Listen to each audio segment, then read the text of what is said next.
48장 8절로 11절의 말씀을 제가 봉독합니다. 이스라엘이 요셉의 아들들을 보고 이르되 이들은 누구냐? 요셉이 그의 아버지에게 이르되 이는 하나님이 여기서 내게 주신 아들들이니이다. 아버지가 이르되 그들을 내리고 내 앞으로 나아오라. 내가 그들에게 축복하리라. 이스라엘의 눈이 나이로 말미암아 어두워서 보지 못하더라. 요셉이 두 아들을 이끌어 아버지 앞으로 나아가니 이스라엘이 그들에게 입 맞추고 그들을 안고 요셉에게 이르되 내가 내 얼굴을 보리라고는 생각하지 못하였더니 하나님이 내게 내 자손까지도 보게 하셨도다. 아멘. 교회 소식 전합니다. 저희 서울대광교회 처음 오신 분도 방문하신 분들 진심으로 사랑하고 환영합니다. 3월 제다짐의 달입니다. 새해 품었던 거룩함을 다시금 정립하는 시간이 되시기 바랍니다. 예배 전 기도회 10시 반 본당 피아노 앞에서 모이고 있고요. 우리 남자 회원님들도 많이 참여해 주시기 바랍니다. 오늘 예배 후에 정기 제주케로 모입니다. 제주케원들은 남아주시기 바라고요. 이제 전도대회가 다시금 시작합니다. 매월 첫 주일 예배 후에 물티슈 전도를, 지역 전도를 하게 됩니다. 내용 밑에 좀 기록이 되어 있고요. 한 번씩 읽어보시고 누구라도 함께 참여하실 수 있습니다. 1사분기 헌금위원 우리 김정대, 김문정 집사님 수고하셨고요. 2사분기 헌금위원으로 박윤영 집사, 권영미 집사께서 봉사하시겠습니다. 성경 1천독운동 202호 최란 권사님 26독, 제가 보니까 거의 분기에 한 독씩 읽으시는 것 같아요. 눈도 아직 건강하시고, 우리 어르신들을 이런 그런 표현을 해요. 읽고 싶어도 눈이 아파서 못 읽겠대요.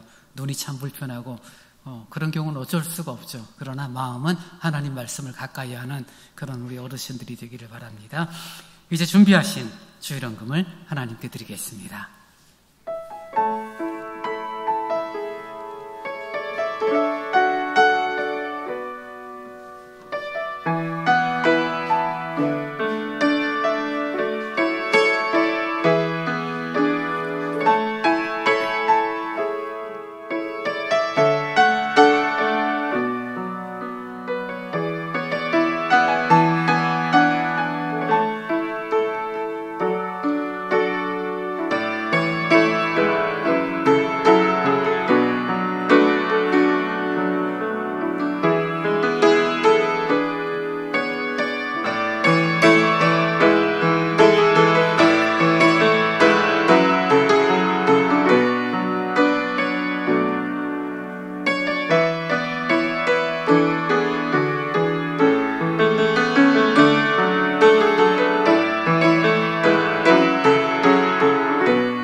많으신 아버지 하나님 고맙습니다.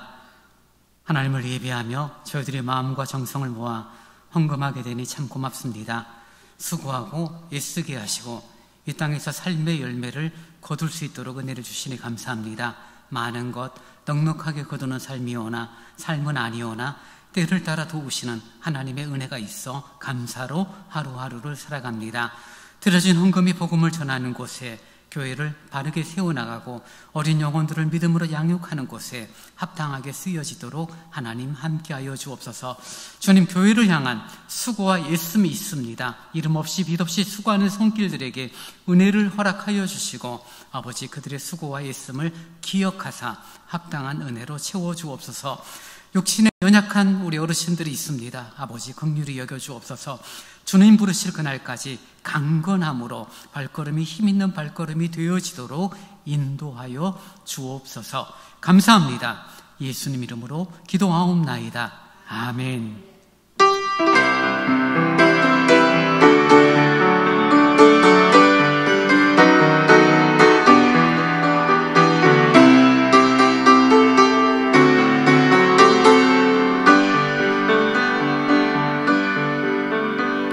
정결한 마음 주시옵소서. 오 주님, 성직한 영을 새롭게 하소서.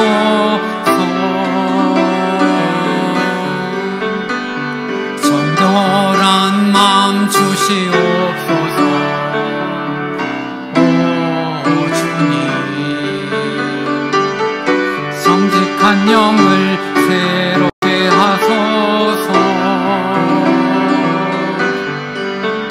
나를 주님 앞에서 멀리 하지 마시고 주의 성령을 거두지 마옵소서. 그 구원의 기쁨 다시 회복시키시고 변치 않는 맘 내 안에 주소서. 나를 주님 앞에서 멀리 하지 마시고 주의 성령을 거두지 마옵소서. 그 구원의 기쁨 다시 회복시키시고 변치 않는 맘 내 안에 주소서.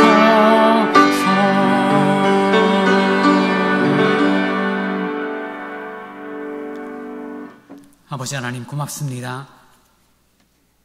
늘 실수와 허물이 많은 저희들임에도 불구하고 용서하시고 늘 자비를 베풀어 주시니 감사합니다. 그 은혜가 있어 이 시간에도 예배하며 하나님의 말씀을 저희들이 듣습니다. 아버지 하나님, 말씀의 은혜가 되는 귀하고 복된 시간으로 인도하여 주옵소서.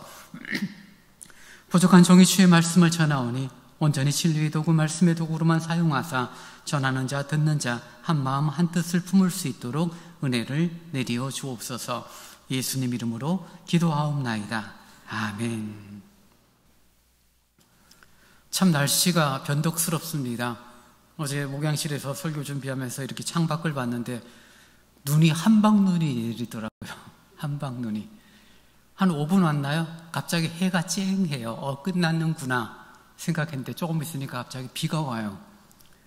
한 또 10분 지났는데 햇빛이 다시 쨍 나서 세탁소 가서 옷 좀 찾아오고, 근데 다시 우박이 오는 거예요. 눈, 비, 우박이 한꺼번에 있었던 3월의 마지막 주말이었는데요. 참 갈수록 기후의 변화들, 또 삶의 어려움들, 문제들, 이런 것들은 우리들을 더욱 힘들게 할 것입니다. 우리가 이 땅에서 아무리 잘 살아도 이 땅의 삶은 성경적 표현으로 말하면 나그네적인 삶이다라고 말할 수 있습니다. 나그네라는 단어의 뉘앙스 자체는 뭔가 서글프고 정처 없이 어디 가야 되는 그런 느낌을 갖고 있지만, 성경이 말하는 나그네는 정처 없는 나그네가 아니에요. 분명히 돌아가야 할 본향, 우리들의 천국에 대한 약속을 명확하게 하고 있는 그런 돌아가야 할 고향이 되어집니다. 그러니 우리가 분명히 돌아가야 될 진짜 고향은 따로 있고, 지금 이 땅에서의 삶은 과정, 나그네라는 것을 우리는 조금 인식하고 기억을 할 필요가 있습니다. 아무리 잘 살고 아무리 훌륭하고 아무리 건강하고 아무리 많은 것을 누린다 할지라도 70, 80 혹은 90인 인생이 우리들의 모습이요, 그것은 하나님의 영원한 앞에서는 한 정점에 불과한 작은 짧은 시간이라는 것들을 인정할 수밖에 없습니다. 아마 연세가 높으신 어르신들은 점점 참 세월이 빠르고 시간이 짧다라는 생각을 하실 거고, 젊은 분들은, 특히 10대 아이들은 빨리 어른이 됐으면 좋겠다라는 소원을 이렇게 이야기하기도 합니다. 어른 되면 좋을 것 같지만 그게 아닌데도 불구하고 아이들은 빨리 어른이 되고 싶어요. 그런 시간 속에서 나그네 같은 인생을 살아가되 우리들이 진짜 돌아갈 본향을 사모하는 삶이 우리 그리스도인의 삶이다라는 것들을 확인하게 됩니다. 개인적인 부분이지만 저는 고향이 어디냐라고 물으면 대답하기가 참 어려워요. 여러분 고향이 어디세요라고 물으면 여러분 뭐라고 대답하시겠어요? 하계동에서 태어나서 하계동에서 사신 분은 예, 서울 노원구 하계동입니다라고 말하겠지만, 저는 본 적은 경기도 가평군 위곡리예요.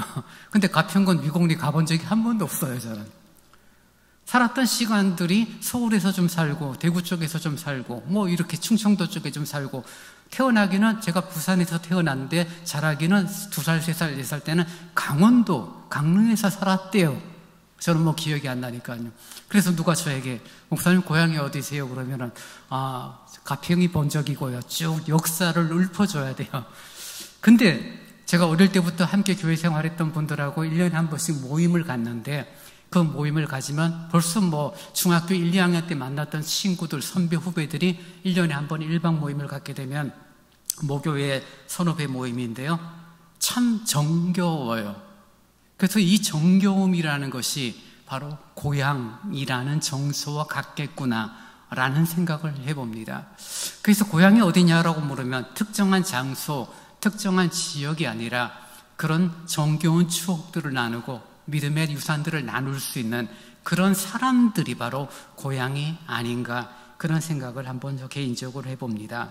주님의 사랑을 함께 나누고 주님의 함께 계심을 같이 자랑하고 증거하는 이 공동체가 우리들의 마음의 고향, 믿음의 고향이고, 이 믿음의 고향을 우리들이 잘 유지하다가 언젠가 진짜 고향, 본향을 향한 믿음의 발걸음을 우리들이 걷게 될 것입니다. 히브리서 11장에 보면은 믿음의 선배들의 모습들을 히브리 기자는 기록하고 있죠. 이들은 믿음으로 이러한 행동을 했고, 이들은 믿음으로 이렇게 살았다라고 말하면서 그들의 공통성을 하나 이야기하고 있는데요, 그들이 바로 나그네 정신을 갖고 살아가고 있었다는 거죠.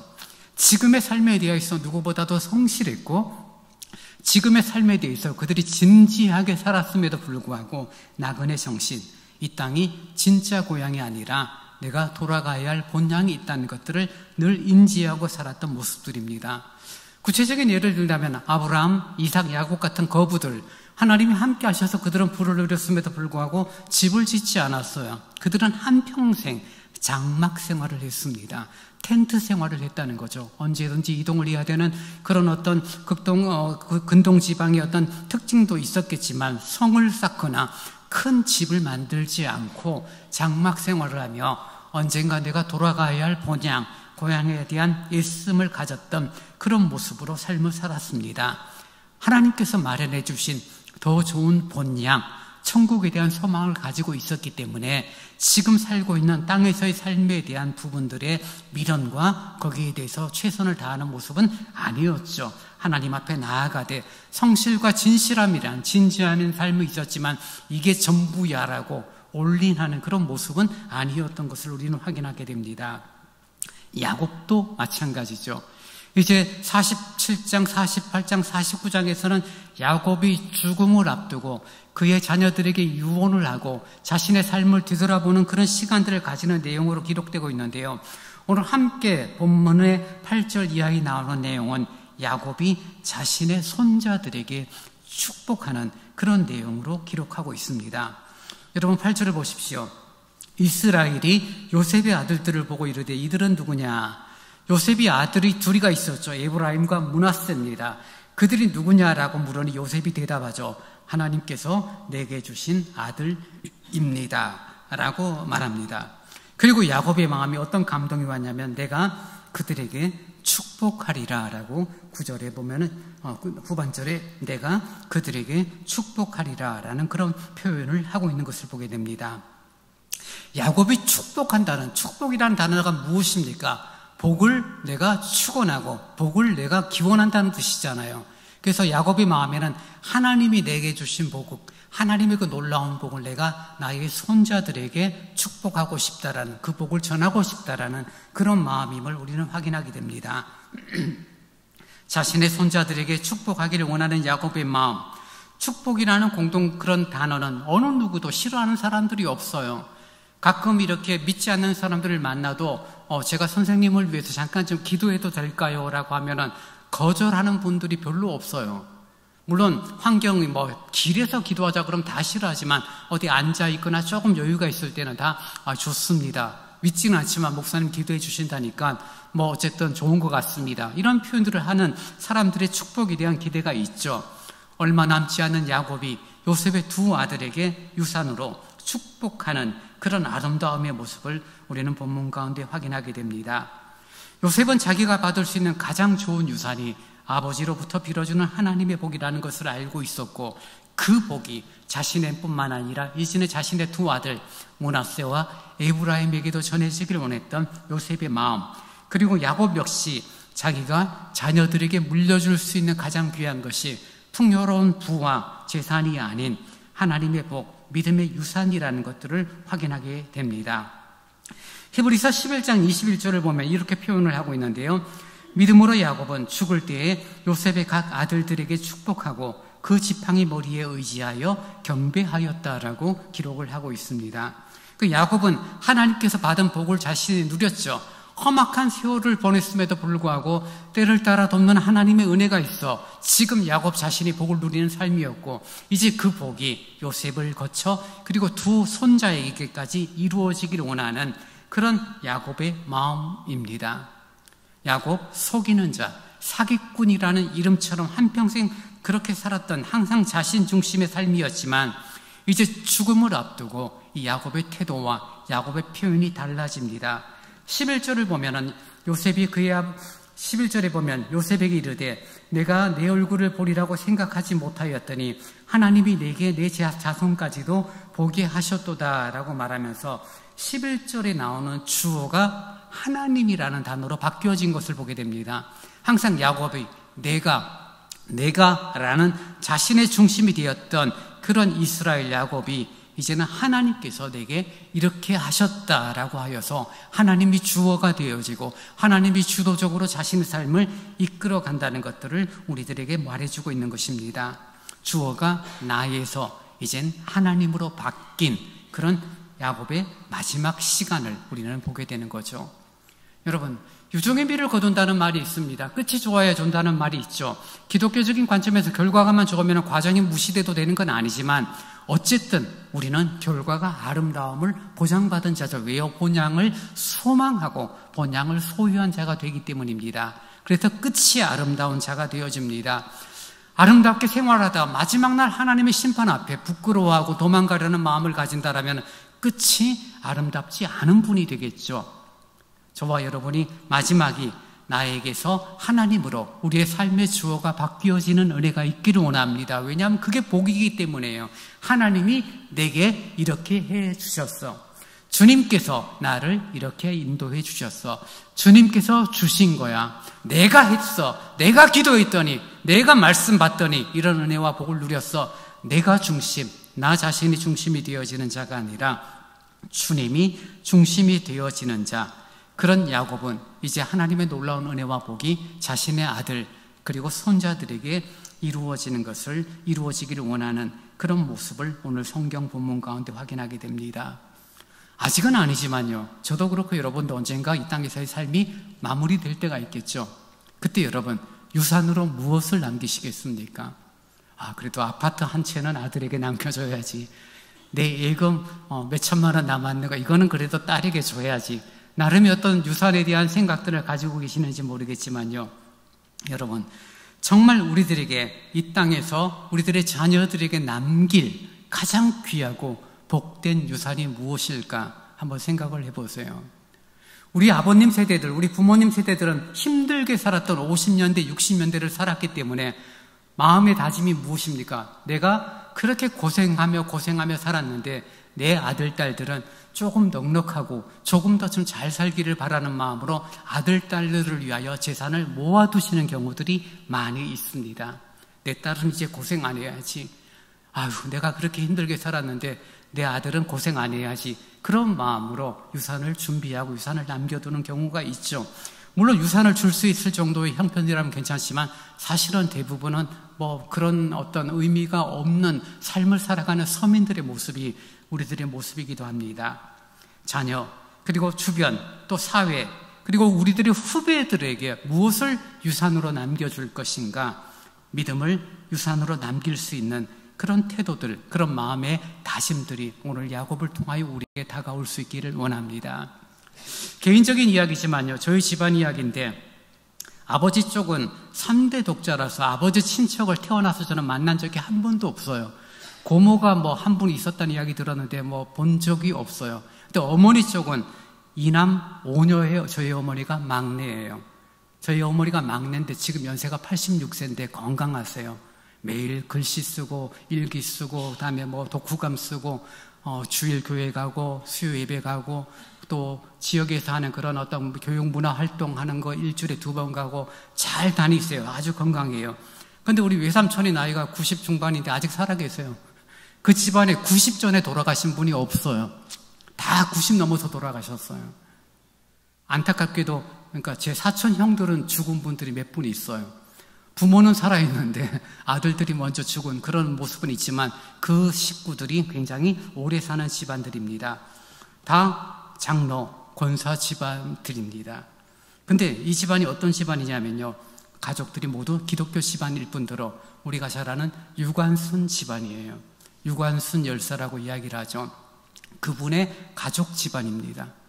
그래서 독립유공자 가정이 되어지고, 그래서 할머니, 할아버지 생신 때 어릴 때 기억이 나면 꼭 집에 가게 되면 한 30명, 40명이 모여요. 그러니 지금 생각하면 큰 외숙모가 죽었을 거예요, 아마. 그 30명, 40명을 한 3일 사이 밥하고 정리한다면 지금처럼 뭐 아파트가 아니라 그냥 넓은 집이고 마당 넓고 앞에 감나무밭이 쭉 있는데 종이 나무 불 떼서 장작으로 밥하고 그랬던 기억이 나요. 어릴 때 불 떼우는 게 재밌어서 숙모 제가 할게요 이렇게 불 뗐던 기억이 납니다. 그래서 상 들고 그러면 사촌 형들이 큰 상 2개, 3개 들고 할머니 방에 놓고 그 다음에 대청마루까지 쭉 나서 30명, 40명이 같이 밥을 먹었어요.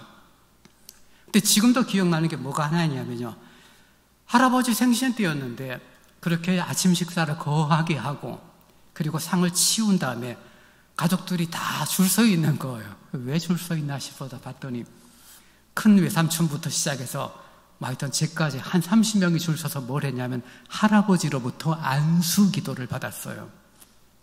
할아버지 장로님한테 안수 기도를 받으면서 그게 뭐라고 어쨌든 30명이 줄 서서 제 차례까지 오는데 거의 1시간 이상 걸린 거예요. 그래서 쭉 대청마루까지 앉아서 기다리는데 어떻게 앉아요? 안수 기도를 받는데 명색이 무릎 꿇고 기다려야 될 거 아니에요.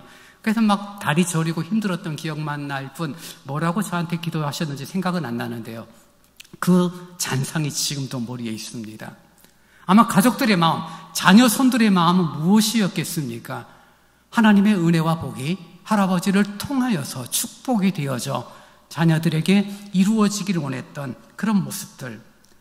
정말 몇 번 빼고는 이젠 다 돌아가셨지만 그러나 그 가족들이 여전히 예수 잘 믿는 가정을 꾸리고 있고 아마 할아버지가 돌아가시면서 남긴 것이 있다라면 믿음의 유산을 남기셨다라고 자신에게 이야기할 수 있는 이유가 거기에 있습니다. 언젠가 우리들의 호흡이 멈추어질 것입니다. 죽음은 생각보다 우리에게 가까이 있거든요. 이것은 출생의 시간과는 다르죠. 누가 말하는 것처럼 나이가 많다고 먼저 가는 것도 아니고 나이가 젊다고 오래 사는 것도 아니죠. 분명한 건 하나님 앞에 가야 되고, 그리고 더 한 가지 분명한 사실은 좋은 유산은 결코 돈만을 말하는 것은 아니다라는 것을 성경은 말합니다. 돈이 좋은 유산이라고 세상은 이야기하지만 그 돈 때문에 유족들이 싸우는 것 정말 빈번하게 봐요. 장례 치르면서 마지막 날 대판 싸우는 가족들 많이 봤어요. 왜요? 장로님 가정이고 권사님 가정인데 돌아가신 분의 유산을 나누는 문제 때문에 마지막 날 싸우는 거예요. 정말 믿음을 가졌다라고 말하면서도요, 좀 지혜로우면 다 끝나고 한 일주일 지나고 재산을 정리하면서 그때 싸워도 될 텐데 장례식장에서 마지막 날 싸우는 모습만큼 흉한 게 어디 있어요? 왜 싸우죠? 장로 집안이, 권사 집안이? 돈 때문에요. 부모가 남긴 유산 때문에 그렇습니다.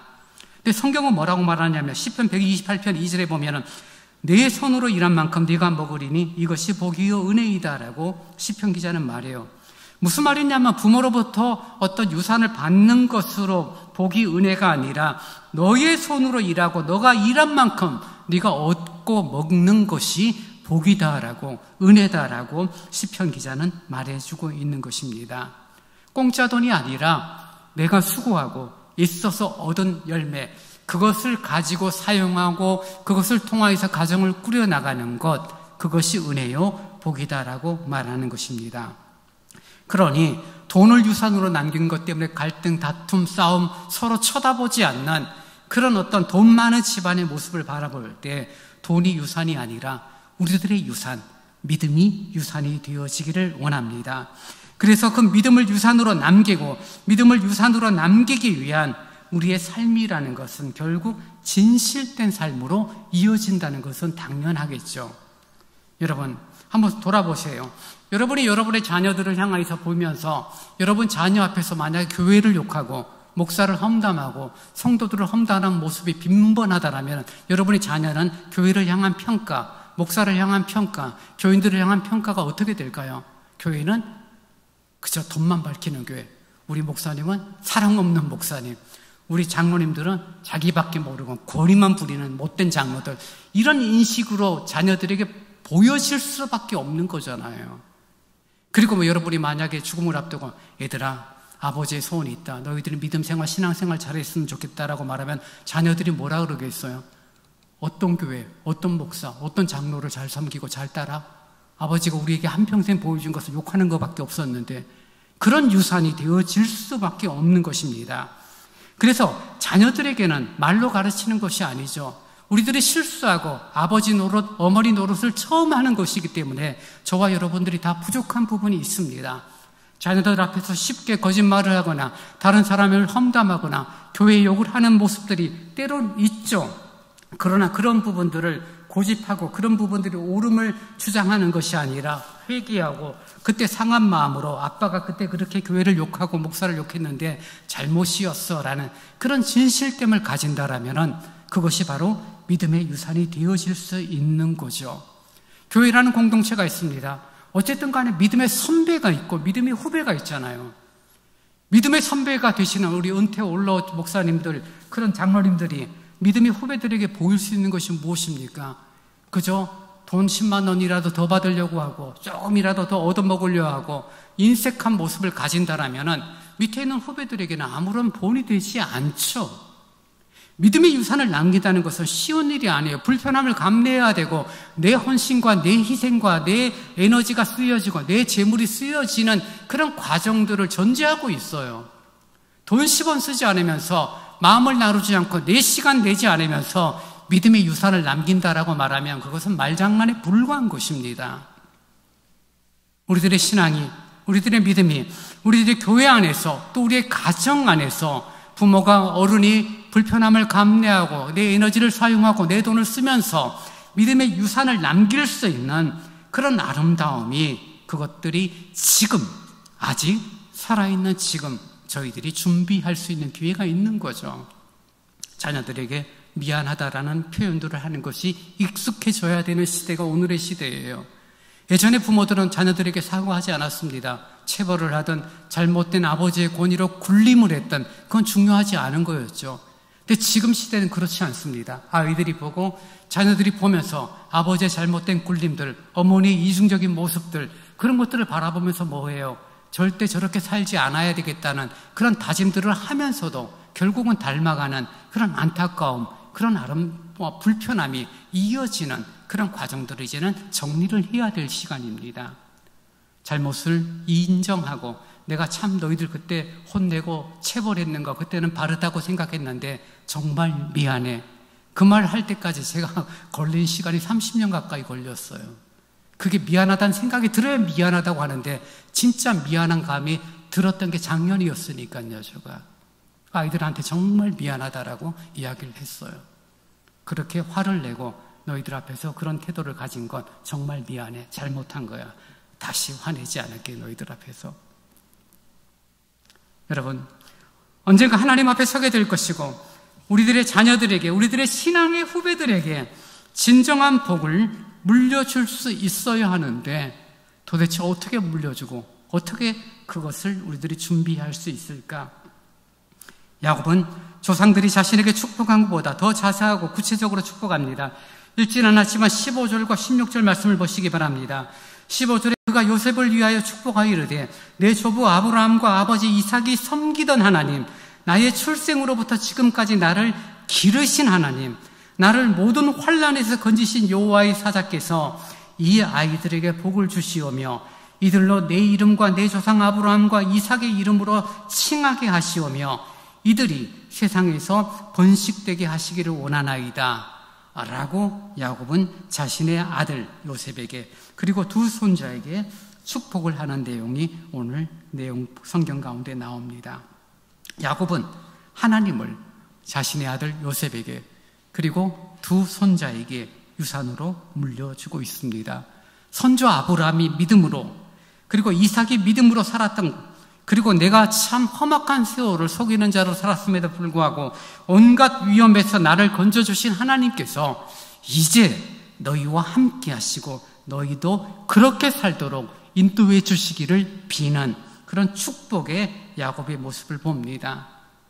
여러분, 아브라함 시대, 이삭의 시대, 야곱의 시대가 어떤 시대입니까? 경찰이 존재하지 않는 시대죠. 힘의 시대예요. 가서 뺏으면 내 것이 되어져 버립니다. 애굽 왕이 아브라함의 아내를 뺏는 건 말이 되는 거예요. 내가 힘이 있으니까 누구의 아내가 중요한 게 아니죠. 내 마음에 들면 뺏을 수 있고 그것을 항변할 수 있는 기회조차 주어지지 않는 그 시대 속에서 하나님의 약속과 하나님이 말씀하신 것들이 이루어지는 과정은 하나님의 철저한 개입과 하나님의 역사였다는 것을 야곱은 본 거죠.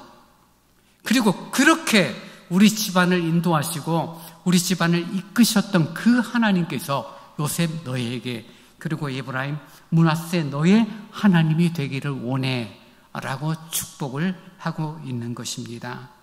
여러분의 축복이 이런 축복이 되어지기를 원해요. 여러분이 남길 믿음의 유산이 이런 유산이 되어지기를 원해요. 아파트 하나 남겨봤자 또 지나가면 팔고 뭐 정리되고 남는 거 없어요. 뭐 현금 얼마 줘봤자 금방 다 탕진되어져 버려요. 그리고 자녀들이 조금만 더 있으면 서로 싸워요. 서로 불편함이 생겨요. 화목하고 아름다운 자녀들이 돼야 되는데 유산이 공정하고 공평하게 나누어지지 않으면 안 보고 사는 집안들이 얼마나 많은지 몰라요. 그러니 우리들이 눈에 보이는 것들을 유산으로 남기는 것이 아니라 믿음을 유산으로 남기고 그 믿음을 유산으로 남김으로 말미암아 아름다운 신앙과 아름다운 믿음의 가문으로 세워나갈 수 있도록 우리 지역의 교회에 그리고 가정의 어른 되는 여러분들의 말과 여러분의 행동이 하나님 앞에서 더욱 진실되어질 수 있기를 원합니다. 언젠가 분명히 다가오는 죽음이 있습니다. 죽음 앞에서 준비해야지. 아니에요, 여러분. 죽음이 다가오면 준비할 시간이 없어요. 중환자실에 가 있고 요양원에 가 있는데 뭘 준비하고 무슨 말을 할 수 있겠습니까? 언제 하셔야 돼요? 아직 건강하고 내가 의지가 있고 내 손으로 필기를 할 수 있고 내 발걸음으로 움직일 수 있고 내가 분명한 의식을 가지고 있을 때 준비하셔야 합니다. 예전에 섬겼던 교회 한 권사님이 어느 날 저한테 한번 전화하신 적이 있었어요. 좀 만나자고. 그래서 만났더니 목사님 좀 시간을 내서 나하고 함께 변호사 찾아가서 공증을 좀 받았으면 좋겠습니다 라고 말하는 거예요. 그래서 공증료? 무슨 공증료? 그랬더니 지금 살고 있는 이 집을 내가 아들 하나 있는데 아들에게 줄 것이 아니라 교회로 헌금을 하고 그리고 자신의 장래를 교회에게 온전히 맡기고 그런 내용의 공증인 거예요. 그래서 제가 쭉 얼른 검색해서 확인해 보니까 권사님 공증은 저 혼자가 하면 안 되고요. 한 명 더 있어야 돼요. 2명의 증인이 가서 같이 사인하고 같이 도장을 찍고 본인의 이름과 본인의 날짜, 본인 필기를 이름하고 다른 건 모르지만 서명하고 이름은 꼭 적어야 돼요. 그렇게 공증을 하신 거죠. 그리고 얼마 있다가 정말 그분이 돌아가셨어요. 죽음을 앞두고 뭘 할 수 있는 건 없어요, 여러분. 아직 움직일 수 있고 아직 건강할 때 뭐 법이라는 제도를 이용할 수도 있겠죠. 공증이라는. 그래서 유언장을 기록함으로 아들이 재산권을 요청할 수가 없는 거죠. 유언장에 그렇게 공증을 받았고 변호사를 통하여 확증이 되었으니 교회 재산이 되어진 거죠. 교회 재산이 중요하다. 그걸 말하는 게 아니라 우리들의 육체의 죽음이 언젠가 어떻게 다가올지 알 수 없는데 죽음 직전에서야 내가 하나님 앞에 이렇게 살아야지 저렇게 살아야지 고민하는 것은 큰 의미가 없다는 거예요. 왜요? 그것을 실현하고 실천할 수 있는 기회가 없어요. 언제 있는 것입니까? 아직 살아있고 아직 움직일 수 있는 지금인 거죠. 아마 젊은 분들에게는 무슨 생뚱맞은 이야기를 목사님이 하시나라고 생각할지 모르지만 80, 90 되신 어르신들은 실감 있게 다가오는 유언에 대한 내용일 것입니다. 왜냐하면 금방이거든요. 죽음과 나와의 거리가 한 걸음이다라고 시편 기자는 말하고 있어요.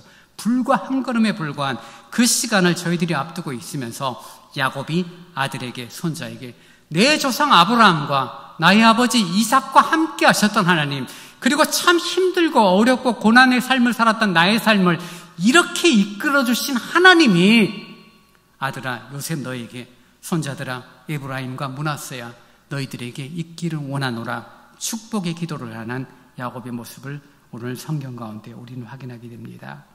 여러분, 이 축복은요, 사실은 요셉을 위한 축복, 그리고 므낫세와 에브라임 축복만을 말하는 건 아니죠. 이 축복 자체가 이미 나의 축복이 되는 거죠.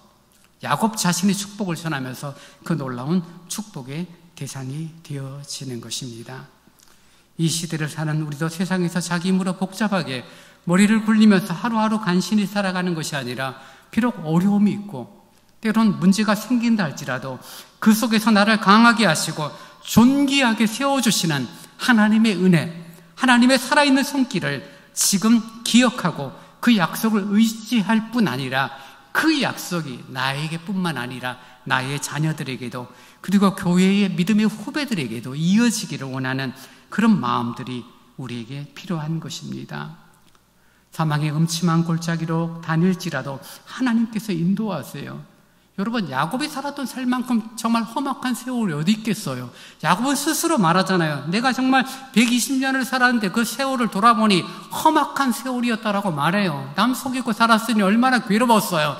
도망 다니는 삶을 살았으니 얼마나 괴로웠고, 잔머리를 굴리는 삶이었으니 얼마나 스트레스가 심했겠어요. 그런 삶을 살았는데 하나님께서 나 야곱을, 속이는 자 야곱을 이스라엘 하나님의 사람으로 바꾸신 그 놀라운 은혜를 감사로 고백하는 야곱의 모습을 우리는 본다는 것입니다. 여러분, 여러분의 삶이 주 안에서 복되기를 원하고, 여러분의 삶이 주 안에서 아름답기를 원한다면 세상에 있는 것들, 많은 것들을 누리고 가지는 것을 추구하는 자가 아니라, 그 모든 것들을 만드시고 모든 것들을 주관하시는 우리 하나님을 소유하고 그 하나님을 믿고 주 안에 있는 은혜가 있기를 원합니다.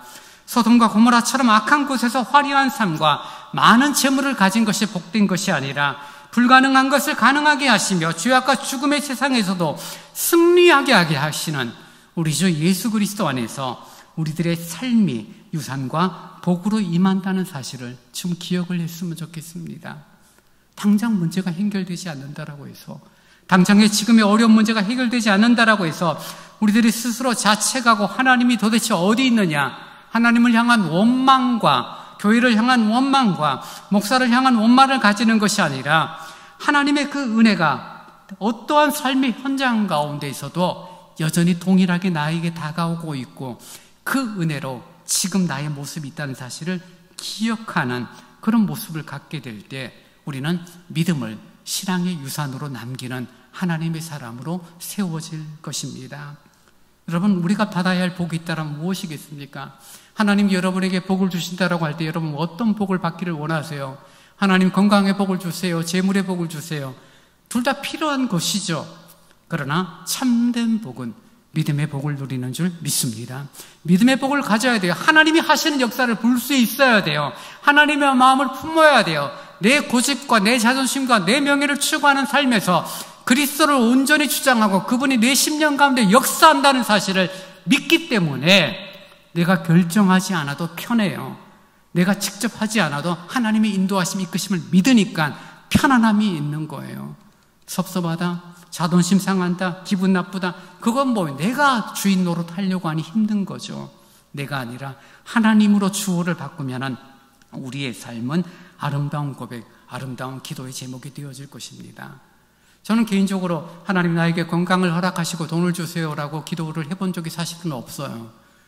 건강해봤자 뭐 작년에 암 걸려서 힘들었고, 돈 없어서 뭐 겨우겨우 살고 있고, 여러분도 비슷하잖아요. 돈 주세요, 건강 주세요, 하나님이 주시던가요? 안 주시잖아요. 그렇게 받은 사람은 정말 1000명에 1명일까요? 아마 그럴 거예요. 근데 그런 기도를 왜 해요? 그러고 싶은 욕심 때문에요. 그런 욕심을 갖고 하나님 앞에 기도하는 자가 아니라 하나님 허락하시는 아름다운 믿음을 유산으로 남길 수 있고, 내가 비록 가진 것 없지만 내 자녀들에게 신앙과 믿음을 전수할 수 있는 그런 하늘의 복을 허락하여 주옵소서. 그런 기도가 기도의 상수예요.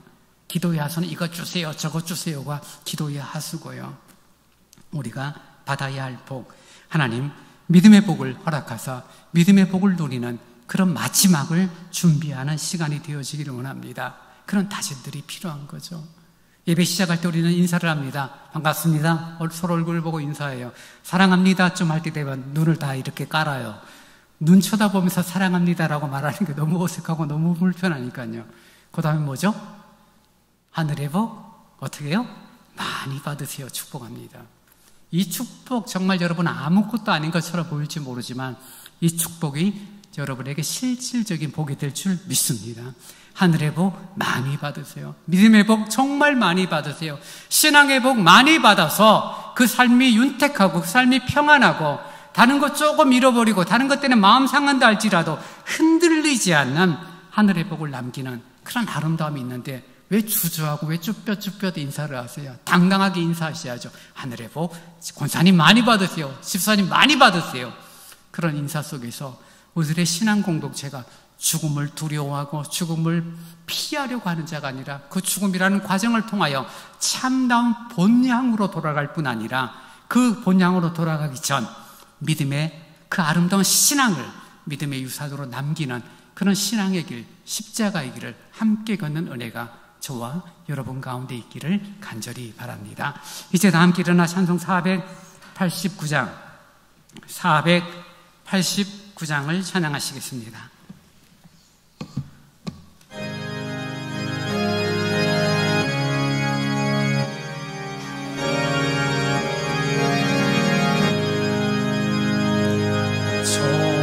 요단강 건너편에 찬란하게 배는지 예루살렘 새 집에서 주의 얼굴 배우리 빛난 하늘 그 집에서 주의 얼굴 배우리 한량없는 영광 중에 주의 얼굴 배우리 주가 내게 부탁하신 모든 일을 마친 후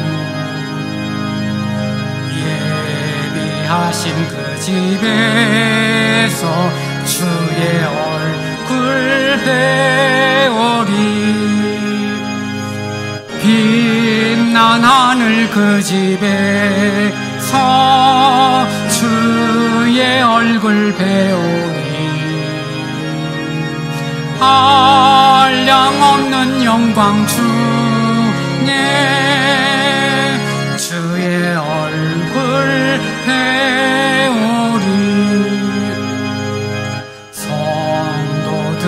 함께 모여 할렐루야 부를 때 나도 기쁜 마음으로 화답하여 부르리 빛난 하늘 그 집에서 주의 얼굴 배우리 한량없는 영광 중에 주의 얼굴 배우리 이 세상에 사는 동안 주의 일에 힘쓰고 썩을 장막 떠날 때에 주의 얼굴 배우리 빛난 하늘 그 집에서 주의 얼굴 배우리 한량없는 영광 중에 주의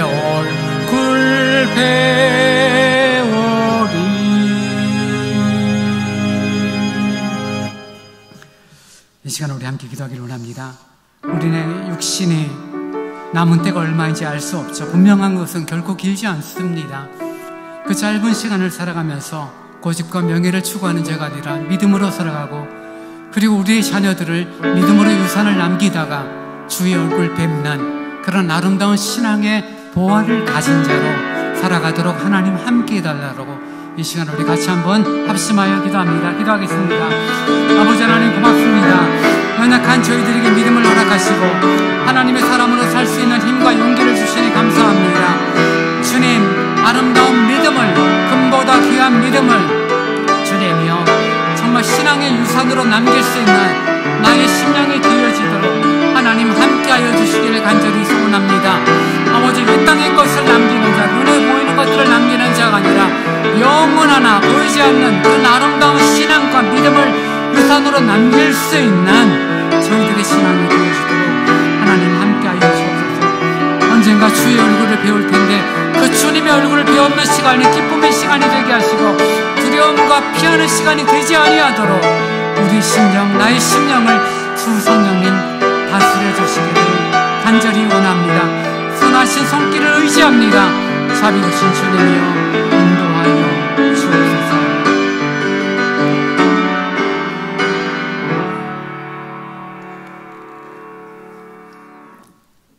지금은 우리 주 예수 그리스도의 은혜와 우리 아버지 하나님의 무한하신 사랑하심과 성령님이 함께하시며 위로하시며 서로 교제케 하심이 아름다운 믿음의 유산을 잘 나누었다가 그리고 마지막 날 주의 얼굴 기쁨으로 뵙기를 다짐하고 소망하는 오늘 예배에 참여한 모든 성도들 위해 이제로부터 영원토록 함께 있을지어다. 아멘.